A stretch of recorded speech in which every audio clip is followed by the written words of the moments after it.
So now we're going to go from our activation right into more game speed work. So Finn's now going to start in from the first cone all the way into the last cone doing progressive skips. What we mean by progressive skips is that he's going to start off at ankle height from the sideline or first cone to second. Once he hits the second cone, he's going to lift a little bit higher to go into calf height from the second to the third. Once he gets to the third cone, he's going to lift a little bit higher up to knee height to finish all the way out to the end of the cone and then jog all the way back. So again, we want to be able to see a nice good lift of the toes, hands working nice and smooth, and we can do a deep dive in good technique, principles of acceleration, but for today, just work on rhythm, the skip rhythm going from the progression of ankle height to calf height to knee height to finish through. So let's see what this looks like. So he's going right into ankle height. At the next cone, he'll raise a little bit more up to calf height. At the ensuing cone, he'll follow up with a full range of motion into knee height to finish out. Once he reaches that last cone, he's just going to have a nice good jog all the way back. Go ahead and jog back. He's going to do the same progression into what we call runs. So now it's going to be a game speed, hand action, and foot action, starting off with the ankle height. So we should see about 10 to 15 steps in between, lifting a little bit higher to calf height, lifting a little bit higher to knee height, finishing all the way through to the last cone with a nice simple jog back. Notice that we're increasing range of motion. We're also increasing speed and complexity as we actually go as well. The next one's just going to be a shuffle to run before he goes. This is the last piece of the warm-up, meaning that we're actually should be at full speed. We should see the athletes really building into what you would expect as 100% effort in these last motions, but we want to be able to combine both a linear acceleration with a change of direction, the two skill sets from a binary standpoint that we see in sports-specific skill.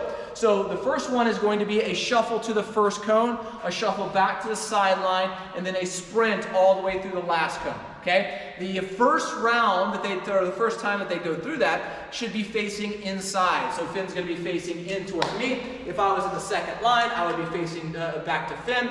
And as soon as the athlete gets in the back from the shuffle into the sprint, that should automatically create the movement for the next person to go. So it's a shuffle to the cone, shuffle back to the original cone, a turn and accelerate. Let's see what it looks like.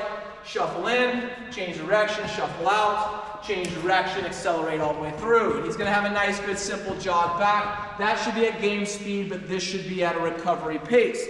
The next time through, he's just going to be doing the same thing, but facing the opposite way. He's going to shuffle into the next cone. He's going to shuffle out to the original cone. He's going to turn and accelerate.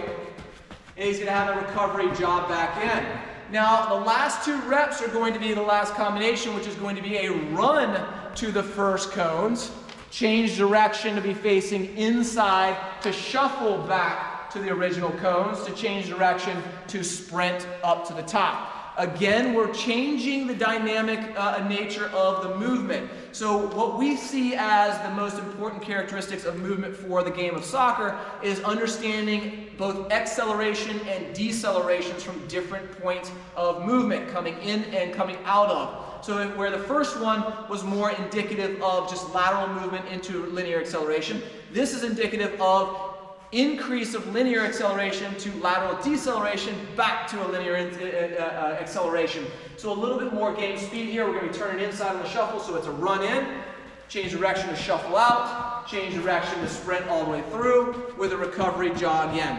The last repetition would be the same thing, but we're just rotating to the outside on the shuffle. So he's going to run in, shuffle out towards the cones, and be able to get back into a nice good acceleration. Very nice.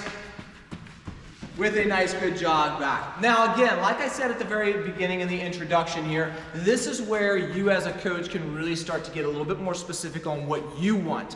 So we would like to see consistency inside of these sections that we showed you today. But where you go from here can be dictated by you. Maybe you go into some passing patterns. Maybe you go into some small isolated technical work. Maybe you go into more of a movement-based game. It doesn't matter really what you need or what you want from there. That can be dictated by you. But hopefully this helped out. Hopefully this can actually really give us a good symbiotic movement forward on how we're starting or preparing ourselves for pre-game, pre-training scenarios. And you know, the goal here is for somebody to be able to walk out on a complex, to be able to scan the entire complex, to be able to see the movements and say, that's the Eagles. That I know is something that the Eagles club themselves is actually branding as their movement strategy, their process, their culture, because everybody's in line.